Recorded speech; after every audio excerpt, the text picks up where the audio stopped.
This is why I have to keep Yovan around. He keeps me in line. Okay, so professional branding. So what we're talking about is professional branding. So like I was saying, like the guest that I had on my podcast, he definitely talks about this. And he said something that was just really profound and it really kind of stuck with me.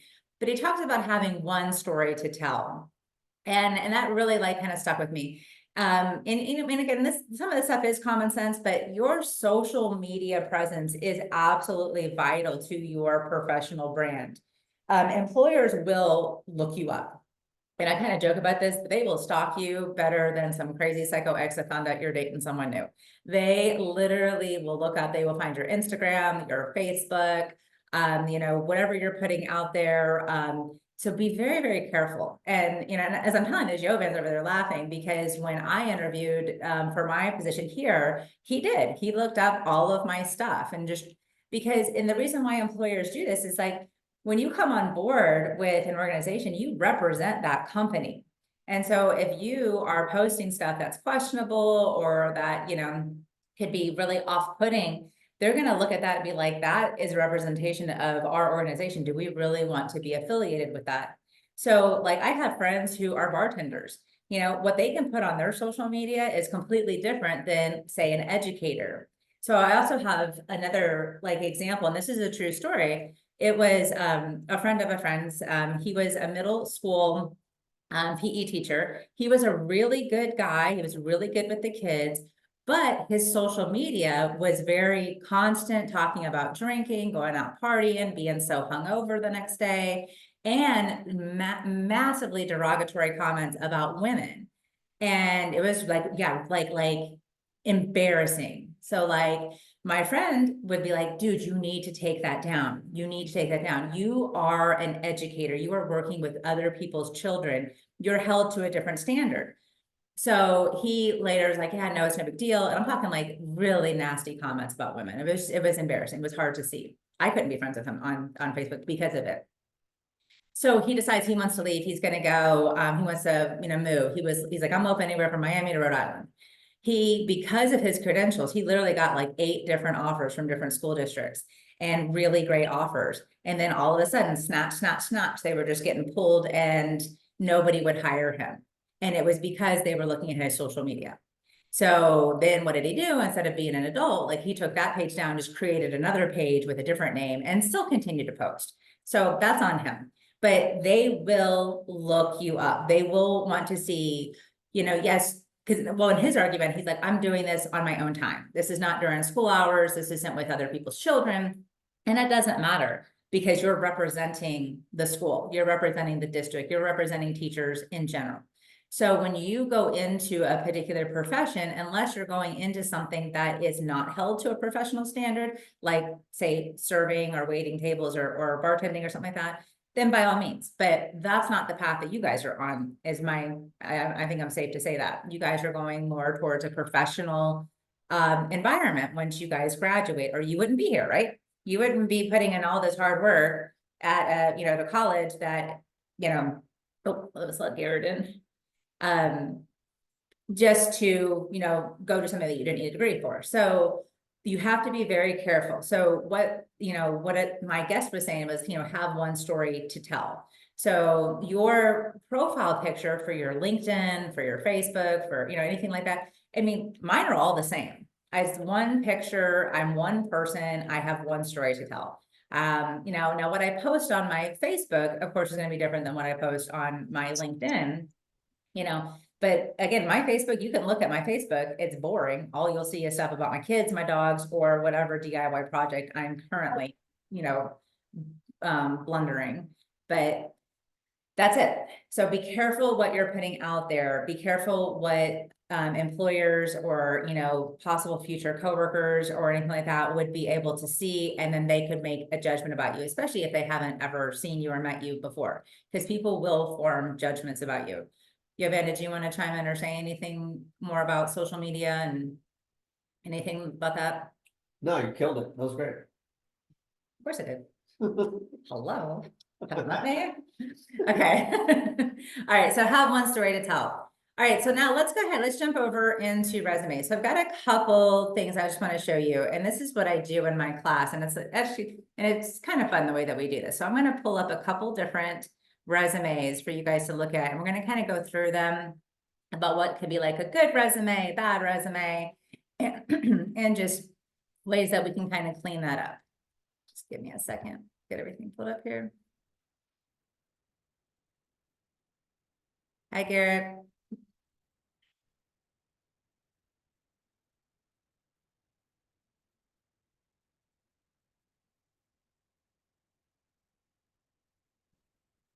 Hmm.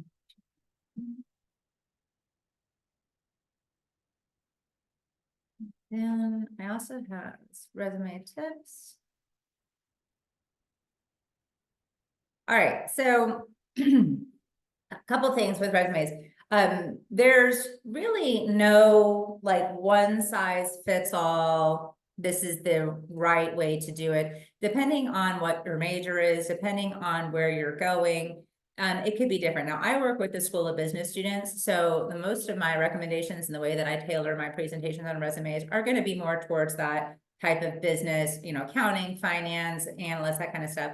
But say if you're going into theater, you know, or maybe early education or something like that, you know, it's going to be a little bit different. So take what I'm saying kind of with a grain of salt, that there is no one size fits all. There is no, like, you have to do it this way. If you do it this way, you will, excuse me, you will get a job. If you don't do it, you won't. It's not like that, but there are definitely some kind of some unspoken rules. So first of all, we want to keep our resume to at least a page. We don't really want it to go more than a page. If you're going over a page, especially as a college student, then we've probably got a little too much fluff in there.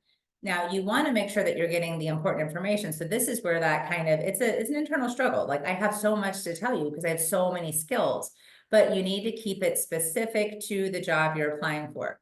So for example, if you have like your CPR, first aid certifications, but you're going into accounting, that's just not relevant. You know, even if you're proud of it, which you should be, you know, that's just not relevant. Like, I am a certified, you know, swim coach and lifeguard, and I have all that stuff. I don't put that on my resume because it's not relevant to the job I'm applying for. Excuse me. Same with, like, we don't really want to list our coursework. Some people like to put on relevant coursework. Now, unless the position that you're applying for in the job description, it says must have completed this, maybe it's an internship, then it might be relevant. But for the most part, we don't want to put that on there. We want to keep it just black and white. We don't need all these crazy colors and fonts. We don't necessarily need pictures, but again, if you're going into, say, like theater, and you're, you know, you have to have a headshot, you know, some of the, again, that could be different for you. But if you're going into more of a business kind of setting, we don't really want to have all that. So let me pull up one and we're going to go through it, and you guys are going to tell me what you think is wrong with it. If I can find it. Oh.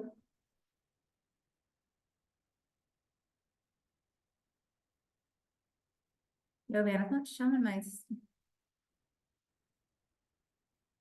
Where'd it go? Pull that up. It's there.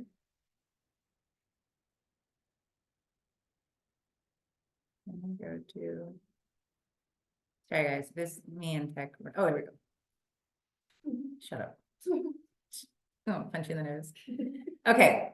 All right. So a lot of people like to try to. I made this on Canva, and it might be a good resume, again, if I was going maybe into working with children, or I'm going to something more of the arts. But for a professional resume, what do you guys think right here? So you guys can come off mute and just let me know what you guys think. It's really colorful. Yeah, too many colors going on. It doesn't look very professional. It's cool, but there's a lot of like over design. I feel like too, when you're talking about, really, it should just state it like black and white, you know? Yes. Yeah. And then even look at my picture. If you can zoom in and look closely, first of all, it's not a professional headshot. If you are going to have your photo on your resume, it's not one of my recommendations, but if you like, yeah, I really want to have my photo, it needs to be a professional headshot. If you look really closely, you can actually see my kid. So we're sitting on the couch and I just kind of did one of these and he's leaning over, and we took this picture. And so I cropped him out, and it's not professional. The lighting's bad. You can tell I'm not even in a professional blouse or anything like that. So the picture itself is just it's not appropriate. Okay. And then if you look in closer to, if I can look at my professional summary statement, eager, motivated, team player, able to multitask in a fast-paced environment. And I am looking for a management position with the company in the manufacturing industry. All right, what is wrong with that? There's a lot wrong with that. Just like when you were talking about emails and how important proofreading is, that does not look proofread at all. Not at all. Just a lot of grammatical mistakes there. And spelling, yeah. And you'll notice I said I used personal pronouns. It's just an unspoken rule. We just really do not need to put personal pronouns. You're telling a story, but in like short, punchy, impactful statements versus more like full grammatic, it needs to be grammatically correct, but we don't need punctuation and we don't need any kind of personal pronouns. So, okay, so we're gonna take this down and then I'm gonna show you, here's another one. We're gonna pick this apart too.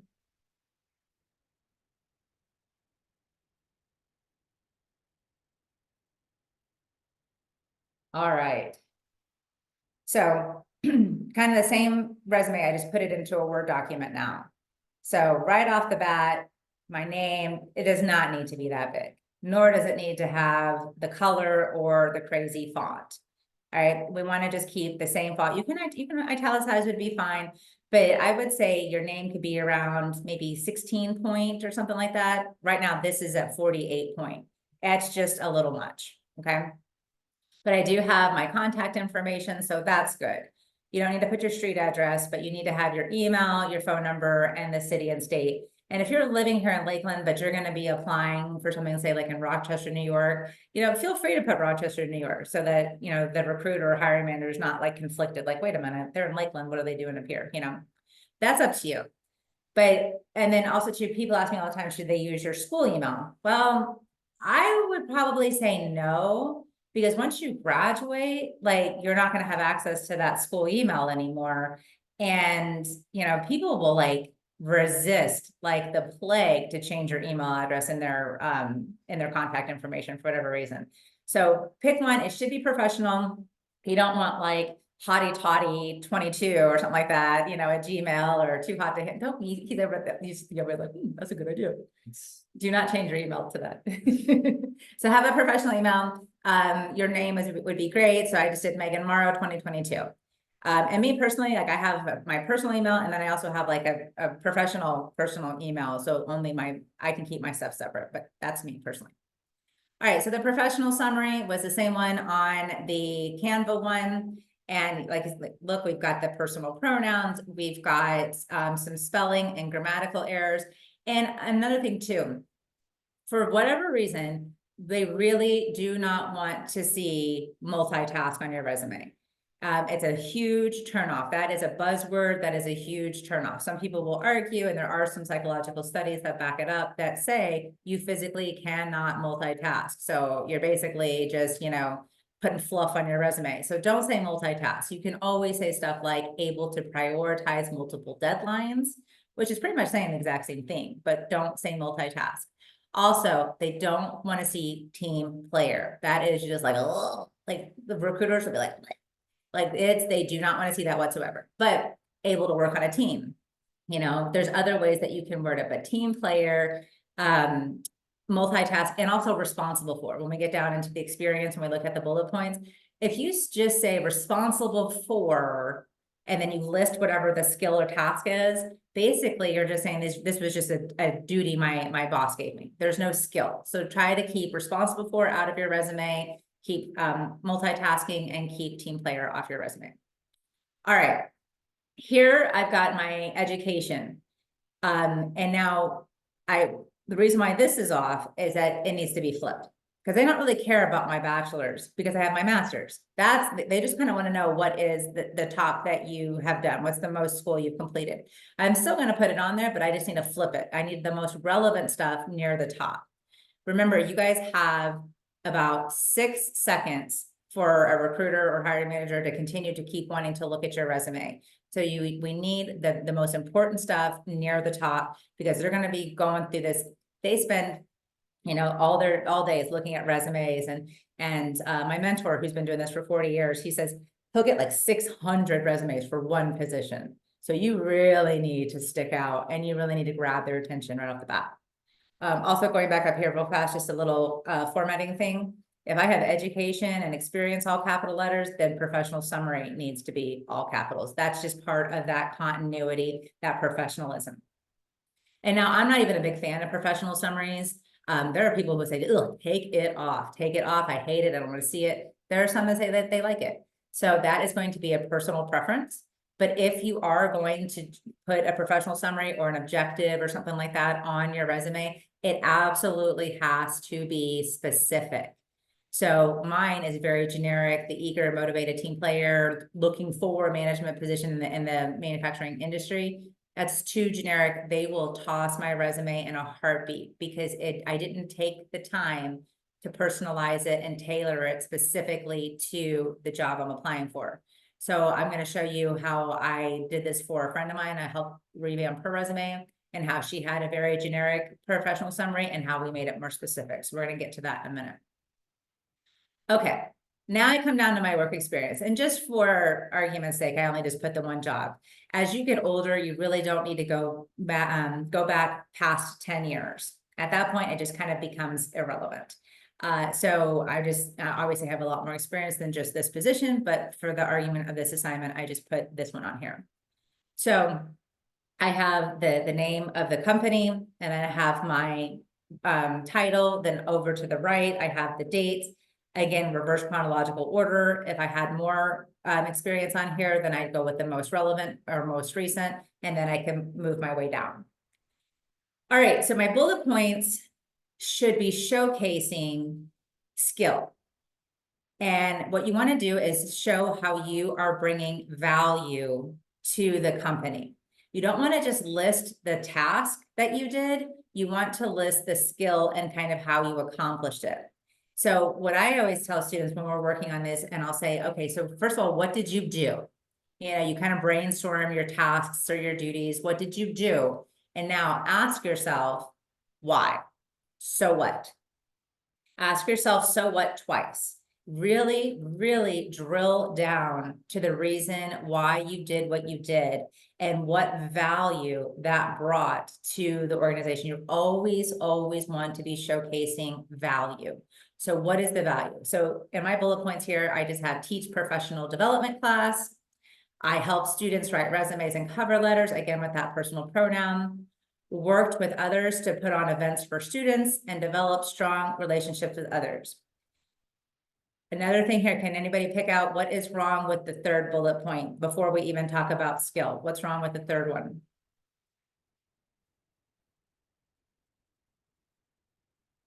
It's subtle, but it's there. I feel like it's very generic. Mm-hmm. Like it doesn't specify who you worked with or what events or anything. Correct. Yeah, it's very, very generic. There's no skill, but also if you notice, worked as in past tense when I'm still currently there. So it should say work with others. When you're currently still at a position, it needs to be present tense verbs. When it's a previous position, you need to switch it to past tense verbs. Again, just those small little nuances, but they will stick out. And people will see this, and they will be either turned off or turned on, depending on what you're doing with your resume. So let's look at a revamped version of this.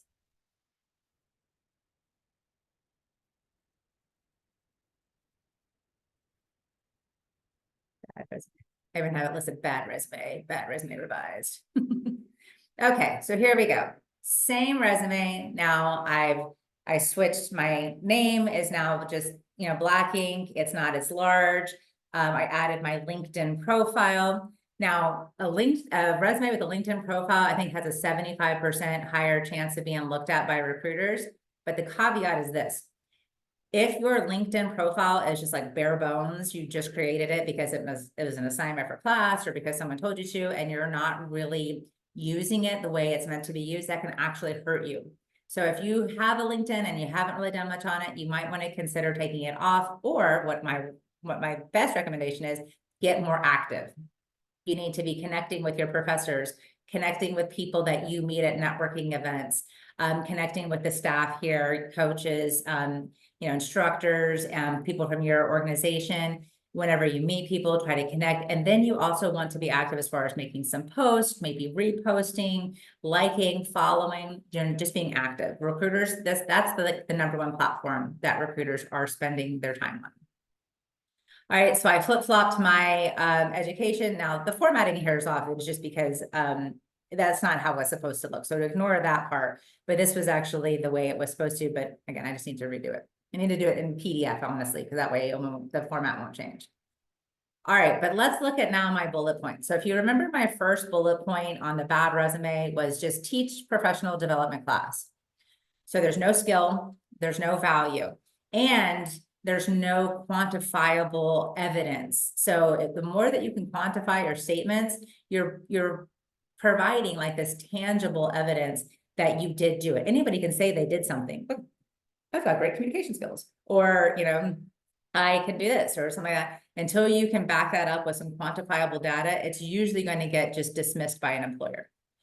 All right, so again, the first bullet point was teach professional development class. So now I've changed it to design and teach a professional development course for 140 first-year college students. And our pictures are in the way. There we go. 140 first-year college students focusing on developing essential career planning management skills. All right, way more robust. There's a lot more there. It gives you a better idea of what it is I'm doing. How many? Wow, 140, that's crazy. Because it could have just been 5, right? That's not nearly as impactful as 140. All right, and I said I help students write resumes and cover letters. So instead, serve as a personal career coach for approximately 600 students.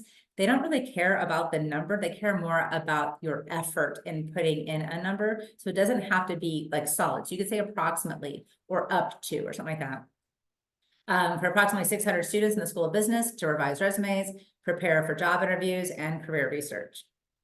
And then I said something about work with others, so collaborate with team and community partners to plan and host approximately 10 large-scale events each academic year to bring employers and students together to create post-graduation opportunities for students. So when I ask myself, so what, work with others to put it on events, so what? Where's the value? Well, the value is helping create post-graduation opportunities. So again, much more robust. And then the last one was like work well with others or create relationships or something. So I said establish and maintain relationships with students, faculty, and campus partners to present students with a wide variety of career-related events to network and learn about potential internships and career opportunities. So you can see how that is just so much more robust. It paints a much stronger picture, and that's what we want. We want the employers to visualize you in the seat, that open position that they're advertising for, doing what they want you to do. So your job as a candidate looking for a position, the job description, you've got it, you've looked it over. This is the job I want to apply for. They have a problem, and then you are the solution. So between your resume and cover letter and when you get into the interview, then you are connecting the dots between the job description and you as the top prime candidate. And so the way that you do this is you want to paint that picture of the value that you are going to be able to bring to this organization. All right. So again, the top would be your most current position, or if you're not working now, your last current position. But let's just say it's over the summertime and you're waiting tables over the summer. But last academic year, you had an internship. So the internship is going to be more relevant to the job you're applying for versus waiting tables. So even though that kind of violates the reverse chronological order rule, it's more relevant because we are always keeping in mind that we only have 6 seconds to snag this person's attention, or they're just going to toss it. When they get flooded with so many resumes, any type of grammar, spelling, anything that's generic, that's not specific, they're not going to take the time. So my mentor was telling me how like he'll have 3 piles when he gets resumes in. So he looks at one and it's like, he'll kind of scan it, a 6-second rule, like, okay, this is actually this might be a good candidate. This is going to go into the maybe pile. Then he looks at another one and like, okay, not necessarily what I'm looking for, but maybe somebody else on my team might, like this person, that goes into another pile. And then this one is the toss pile, and that's, again, if it's a generic professional summary, like mine is on this resume. If there's spelling, grammar, if the format's all over the place, this is why you should always save it as a PDF. Because if you have a different version of Word than I do, when I open your resume, and if it's all kind of crazy, I'm just going to think that you don't know how to format a template. So it's going to go in the pile. So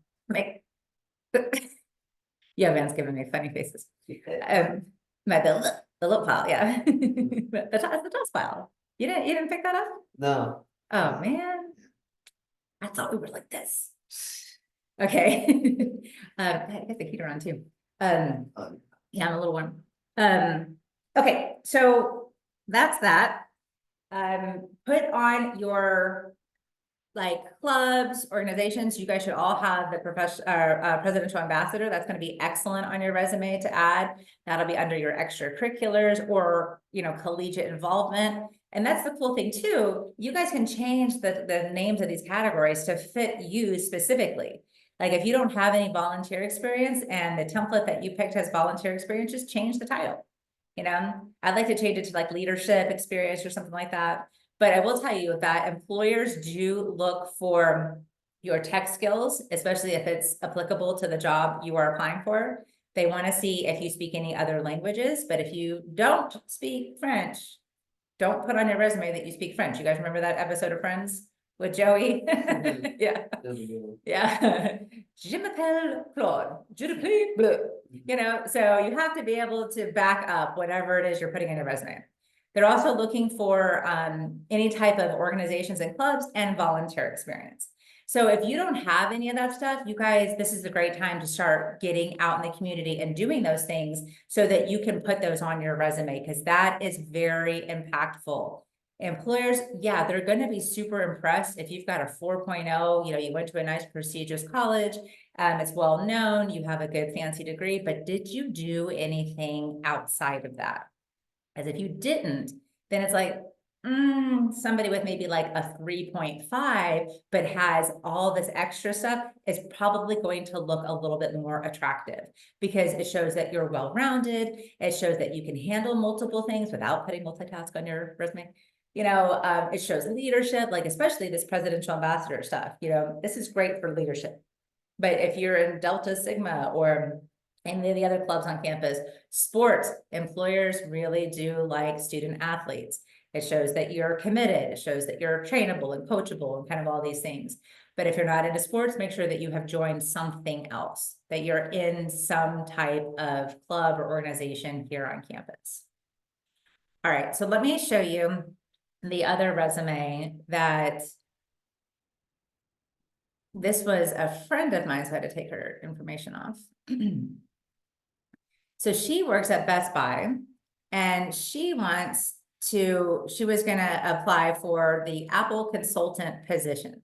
So she was trying to kind of move up with Apple. Now, right away, her profile summary here: driven, professional individual with exceptional customer serviceability who is trustworthy and motivated to expand knowledge, skills, and build relations with clients through technology. So it sounds good, but it's generic. She doesn't identify the position. She doesn't identify the company, and is driven, professional, is that part of their mission and vision? This goes back to the job description. You have to know what they're looking for in the job description, and then you're going to pull those keywords out and make sure that they get onto your resume. This also helps you get past the ATS tracking systems, because if you don't have the right keywords, then it's just not even gonna get in front of human eyes. Quincia is a great resource that's on your single sign-on. If you guys, has anybody used Quincia? No? Okay, it's on your single sign-on, and they will help you build your resume. You can load it, you can use a template or something like that on there. You can even do mock interviews on there if you want to practice some of your interview questions, and they'll give you feedback on it. It'll be like a virtual one. But you have to, once you get on there, when you log in, there's like a little blue button and it says activate license. You have to do that. And it's free, it's part of your tuition. But then if you don't do that, then you won't be able to load your resume or anything like that.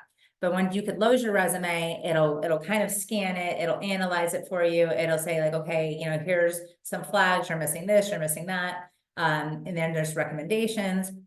But it'll also say, like, if you're saying, you know, that you have Photoshop, well, that might not get picked up by the AI. So it might be, you have to write Adobe Photoshop or something like that. So it's a great resource, but it also is just that, it's a resource and it is not a human. So it's gonna have its glitches. So don't like get all bent out of shape if you do it and you get like a low score or something like that. It's just something to, like, a resource.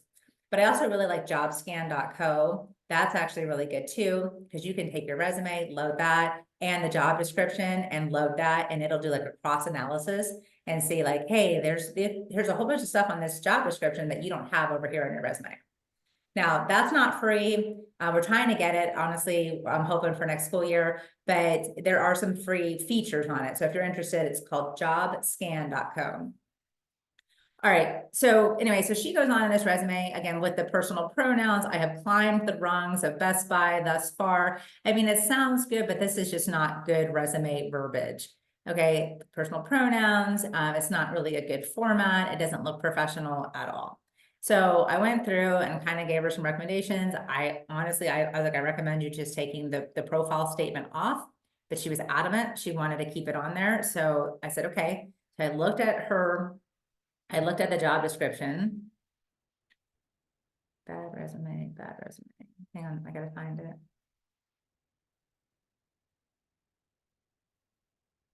Oh, here we go. All right.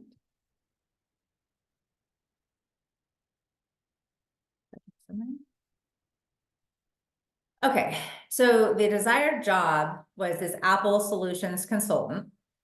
And it's through Apple. So again, she's working at Best Buy and now she wants to switch over to Apple. So her original profile in her resume was driven professional individual with exceptional customer service ability who's trustworthy and motivated to expand knowledge, skills, and build relations with clients through technology. But here's from the job description. So what I did is I read through this pretty carefully and I pulled out the stuff that they are saying that they want in their candidate. So again, you want to follow, like, literally, it's kind of like, it's a no-brainer. Like, if they say they want this and you're over here talking about, oh, I have all these other skills over here, but you don't have any of the skills that they're asking for on the job description, you're not a good fit. So make it easy for them to easily be like, oh, this is the perfect candidate because everything that we're looking for, this person has. So I went through the job description, and so this was my suggestion to change her profile. Mature, experienced sales associate with a proven track record to meet and exceed sales goals by communicating with a variety of Apple customers and delivering passionate customer service through specific product suggestions that enhances lifestyle solutions, seeks to further contribute to the Apple family through the Apple Solutions Consultant position. Very clear, the position, the company, and the things that they're looking for in the job description. Okay? All right, any questions about resumes? All right, write down here real fast. I actually have one question. Yes. For the volunteer part of my resume, like I have like the dates of like the years I've been volunteering at the certain places. Would I add the hours that like the amount of hours I've done as well, or is that not needed? No, that's not necessary. Okay, cool. Thank you. Okay. You're welcome. I just wish I. Depends what's her major. What's your major, Reese? Exercise science. My resume is for PT school, so. Yeah, it is. It's not like required, but it's recommended for exercise science, PT, and pre-professional, because they need X amount of hours. Of clinicals and stuff like that. Did you hear that? Yes, thank you. Okay. Yeah, so again, most of my suggestions are gonna come from more of the business side. So that makes more sense. So that's what I always say, make sure that you're taking it with a grain of salt, knowing that if it's, like, if I'm saying one thing, you're like, well, I heard this other thing. If it's more for your major, then obviously go with that. But I would fact check it because it came from Joanne. All right. All right, next we're going to talk about cover letters. And actually, I really, really, really enjoy cover letters. Some people like kind of freak out about them. They don't know what to do. They don't know what they're supposed to write. But honestly, it's really very quite simple if you know exactly what you should be doing. Like, so if you do your cover letter, if you break it down really into 3 parts, it becomes super, super, super easy to write. Now, you cannot write a generic cover letter and just send that out to a whole bunch of companies. Just like with a generic profile statement or something like that, it's just going to get tossed.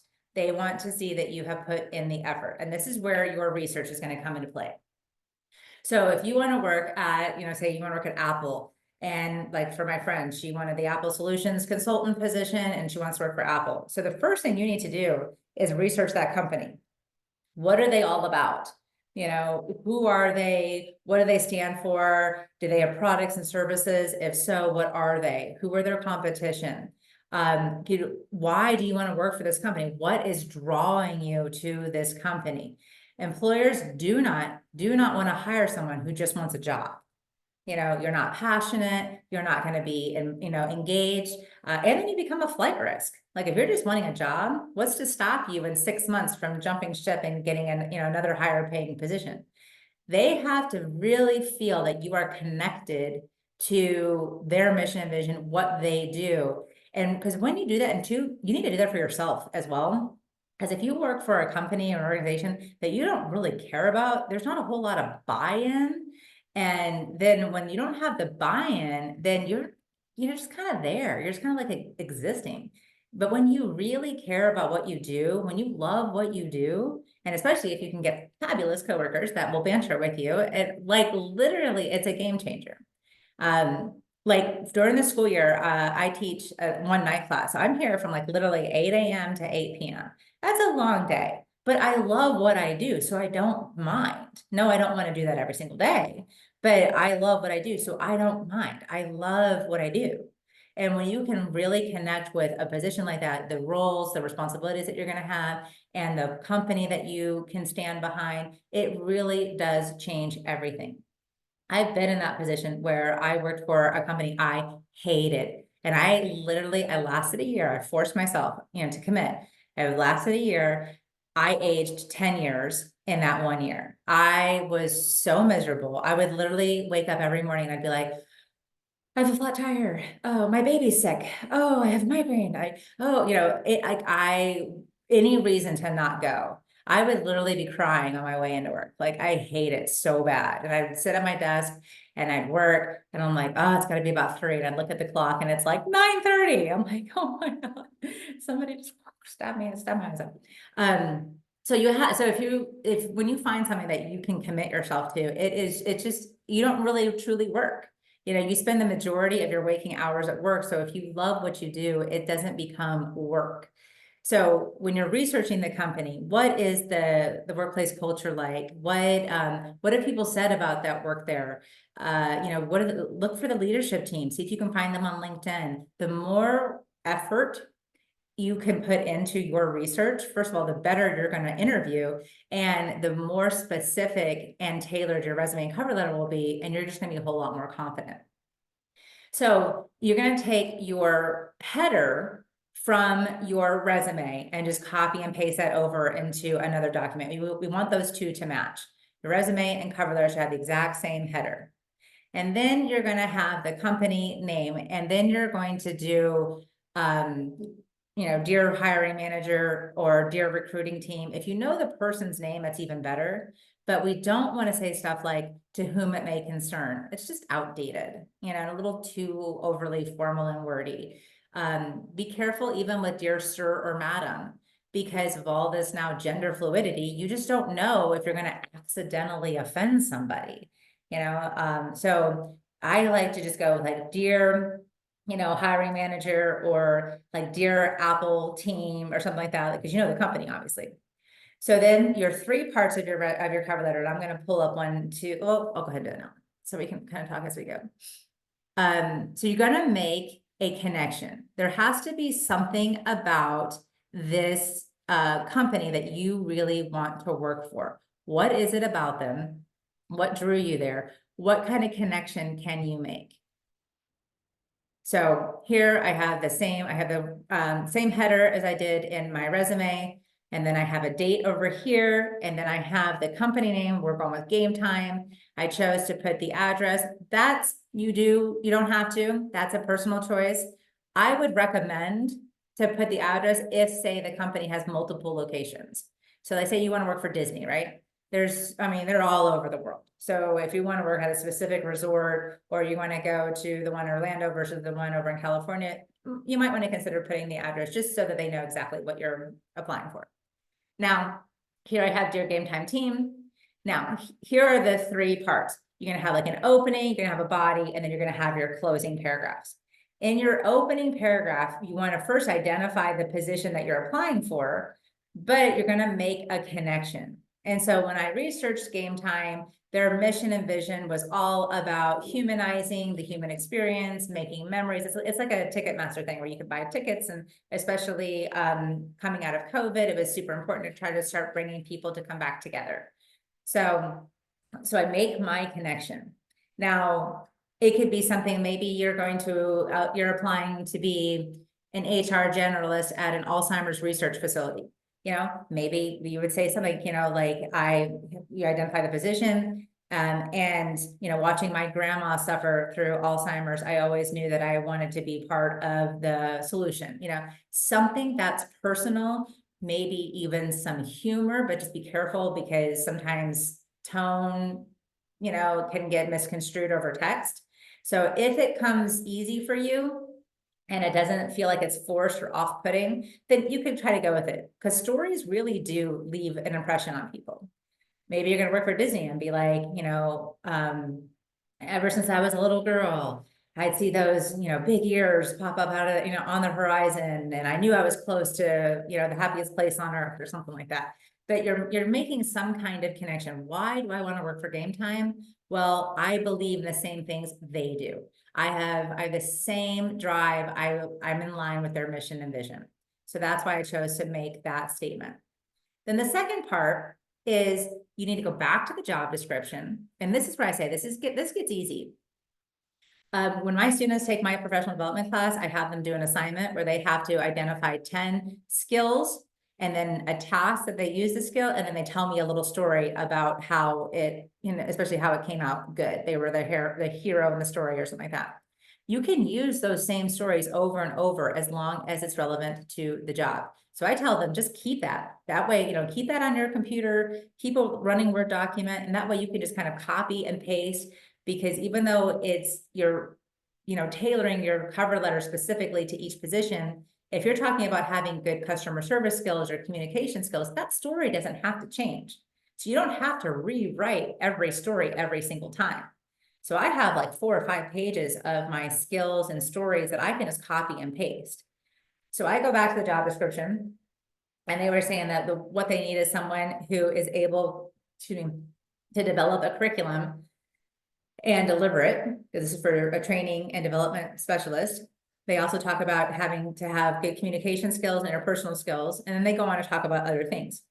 So when you take the skill from the job description and put that into a story, you're telling them, you need someone who has that. I got it, and here's my proof. So instead of just saying, oh, I have good communication skills, I need to back that up, because anybody can say that. So I need to back that up with the proof. So I tell a story. So my 2 stories, I would do 2, no more than 3, because that sweet spot of a cover letter is about 3/4 of a page. All right. We don't want to go, margin to margin full of words. They don't want to read it. Just like with your resume, you have about 6 seconds. They don't want to just read just all the minutia of detail, So get to the point. chunk it out so it's nice and easy to read. And then you're gonna close it. I'm gonna reiterate my enthusiasm. I want to work for this company. I want this position. I tell them, I act as if I know I will be a great asset to your team. I am confident. I look forward to setting up an interview. I'm acting as if. Notice how I don't say, if you like what you read, call me, or I hope I hear from you. That sounds a little wishy-washy. But if you're just like, bam, I know that I'm the best candidate. I will be a great asset to your team. And I look forward to setting up this interview. And we're going to further discuss the skills and knowledge I can bring to your team. However you want to close that, I look forward to the next steps in the interview process. I look forward to meeting with you to discuss the possibilities at your company, whatever feels good for you. And then you're going to close it with whatever, again, thank you, maybe best, regards, sincerely, and then your name. So when you just kind of break it down like that, it really is just a plug and play for the cover letter. So the most important pieces is one, make that connection. What is it about this company? Maybe be careful with large companies because a lot of people do charity. So if you're going to talk about a charity, be very careful that it's very specific. So maybe this particular company, they donate to childhood cancer research, and that speaks to your heart. Maybe you were affected by childhood cancer, someone who was. Maybe it's Down syndrome, maybe it's feeding the homeless, maybe it's, stopping the war in the Middle East, saying like whatever, like you're passionate about, and you can make that connection that shows them, one, that you've done the research, and two, that you will fit in with them because you're on the same page. So for example, my son, he went and got a job at Beef O'Brady's. And he did his research, and granted, it was a restaurant job, but this is good practice for, for professional stuff. So he's in the little interview, and first of all, he walked into Beef O'Brady's. He had a white button-down, long-sleeve shirt. He had slacks on. He had a belt on. They like, who is this Yahoo walking in? Because most teenagers, when they go in for like a restaurant job, they're in jeans, a t-shirt, and a hat, or something crazy. He looked the part, and they were already impressed once. So he made a killer first impression. And then they're sitting there talking, and they said, why do you want to work at Beef O'Brady's? And his answer was so spot on that they hired him on the spot. But he said, well, I know that since 2008, your company has donated over 8 billion pounds of food to the local community. And as an Eagle Scout, which he is, proud mom, as an Eagle Scout, I'm very heavily invested in my community, and I want to work for a company that cares as much about my community as I do. They were blown away. He made the personal connection. Hey, you donated all this food. He tied it back into his personal connection of being an Eagle Scout and being heavily involved in the community. And then he reiterated his enthusiasm, like, I want to work for this company. That was so impressive. Like I said, they hired him right on the spot. Okay. So make that connection, and then make sure that when you're talking about your skills in your body paragraphs, whether it's one, two, or I wouldn't go more than 3 unless they're really short stories, but you don't want to fill the page up too much. But those skills need to come from the job description. If they don't say anything about needing good communication skills, you should not be telling a story about having good communication skills. If they're talking about, needing someone who's good with numbers and good with analytical thinking and stuff like that, you better talk about being good with numbers and having good analytical thinking. And then again, you just reiterate your desire and your enthusiasm. You act as if, that call to action, I know I'll be a great asset. I'm looking forward to setting up an interview. And then you just close it. So when you pick it apart like that, it's pretty easy. Not a lot of people like to write though. So they kind of get a little turned off by the idea of writing a page. But if you save your stories, all you have to do is copy and paste them as they're relevant to each job that you apply for. All right. So that is professional branding, resumes, and cover letters. What questions do you guys have for me?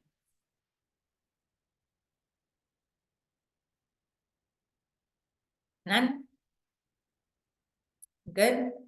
All right. Well, guys, that's all I have for you. We meet again. We meet again in 2 weeks on the 11th, right? Yep. And that topic will be. We're gonna talk about elevator pitch. So come prepared to be able to start drafting your elevator pitches.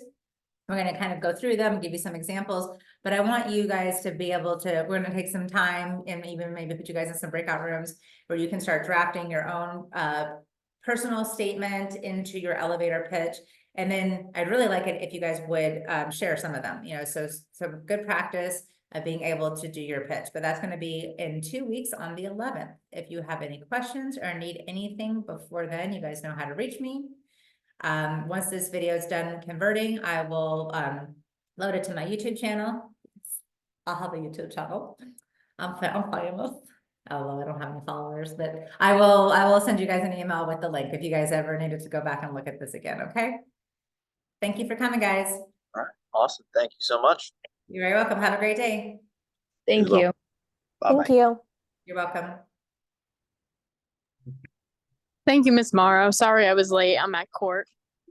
Oh, you're good. I just want to make sure I get you down for attendance. Perfect. Thank you so much. You're very welcome. Have a great day. Thank you too. Okay, bye.